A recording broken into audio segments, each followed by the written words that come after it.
everyone, welcome back to another Tuesday tip. I hope that you and your family had a wonderful holiday season. This is kind of the first of the year now and everyone's starting to think towards what they're going to do new in the new year. Well, I have a suggestion for you, keeping your knees out. And today I'm going to talk about that and why it's important, using this stretchy band to show you and demonstrate you why it's important that we keep those knees out and keep that open posture in the lower body. So let's go ahead and get started. Okay, now that I've got this red band on here, you can see it's around just above my knees. And this is gonna help you get a good visual on why it's important to keep the knees out. So I'm gonna just walk a little bit with the band around my knees. Do you notice what happens to the whole leg?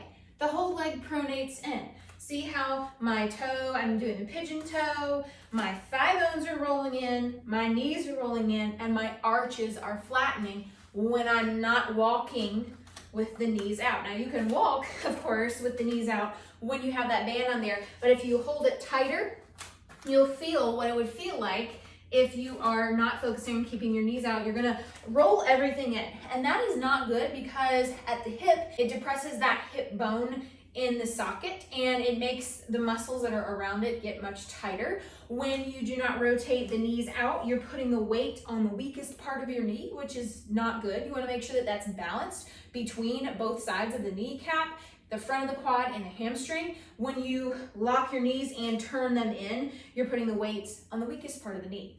The next piece of this is your feet. Whenever your hip bones are rolled in, your knees are rolled in, you're going to be having this closed body stance, and that affects your feet as well. Usually people who tend to pigeon toe, they develop flat feet because it's really hard to keep your arch up without pushing your knees out. Did you see that? I'm barefoot for a reason today, so you can see this. So see, there's me with my ankles rolled in, knees rolled in, and then this is me with me pressing the ball joint, lifting the big toes. It naturally puts the knees out, and that's why we cue it in the workouts and why it's a part of those series. We want to open everything up, starting at the hip. I like to imagine, like when I'm doing knee little toe, that it is coming from the hip bone first. Most people will, try to do knees out and their hips stay the same, but the motion is just coming from the knees and then their knees hurt. I've got another video on knee pain, so you can scroll back in my archives for that one. That's another good one if you do experience knee pain. But regardless, you want to make sure that you are turning out. And I like to think about it from the hip bone. So the hip socket there, I like to think like the thigh bones and the hip bones are moving out. Now, when you do that, you can actually press to feel what it should feel like to keep those out. Again, most people are here. You want to be moving it out. You should feel it all the way up the leg. You should start to feel your glutes activate a little bit as you get into that proper stance. Then from there, once you've got the thigh bones pushing out, then you think about the knees going out. And then of course we'll go to the feet next after this, but you think the knees are turning out. So again, knees sometimes like this, really wanting to keep them out. And then by the time you get to the feet, you've already got the hips aligned, the knees aligned, so the feet are going to be easier to deal with once you've got those other two components in place. Like I say all the time, hip problems are knee problems, are ankle problems, and vice versa. It all operates in one chain, so it's important to keep that in mind. Now for the feet, I like to envision a tripod foot position. I've talked about this before. I like to envision like the ball joint, the little toe, and the heel is in a triangle shape. I'll put a picture up for you here, but you're gonna be balancing on that tripod. So your weight is balanced between that triangle, and that gives you some shock absorption. So whether you're walking or you're doing some moves in T-tap, or you're just doing your everyday routine, you're actually protecting your hips, your knees, and your ankles by being in that proper stance. And of course, you don't have to lift the toes. I just lift the toes because I find that it does help me keep those knees out. Wanted to bring the camera a little bit closer just so you can see this a little bit better. But you see I've got this band around the knees, just above the knees actually. And if you let that band, be at full tension, you're gonna see how it pulls your knees in, which closes off the hips. This actually causes muscles around that hip ball joint to get tight because they're being worked instead of your glutes and your hamstrings.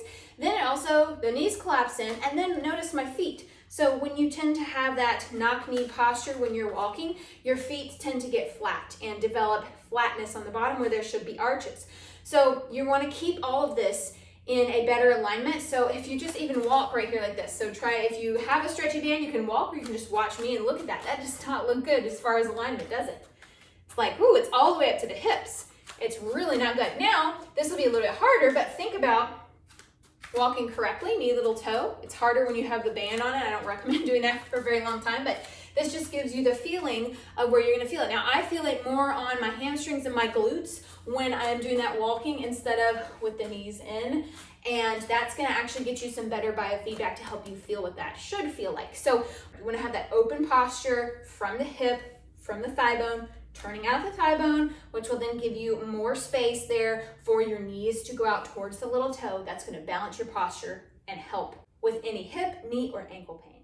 Well, I hope that today's tip was helpful for you. If you have a little stretchy band at home, you can try this as well. Walk with it around your knees and see how that affects your hips and how everything turns in. And then practice with the knees out from the thigh bone all the way down to the foot and see how that feels. It'll be a big difference. And as always, if you have any questions or comments, feel free to leave them below and I'll get back to you. Thanks as always for watching, and I'll see you next time.